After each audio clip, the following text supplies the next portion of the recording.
Masih dari kota Boyolali, kali ini kita ke Pawon Gebyok yang terletak di Dusun 2 Jenengan. Ini juga merupakan salah satu hidden gem yang viral di Boyolali. Tempat makan yang sudah ada sejak tahun 2020 ini, vibe-nya beneran seperti rumah tradisional yang ada di pedesaan.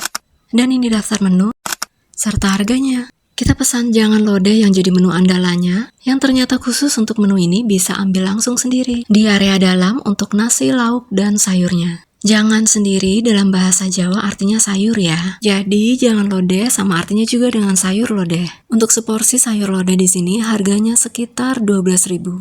Dan ini tampilannya. Kita juga pesan nasi sop ayam kampung seharga 12.000 dan ini tampilannya.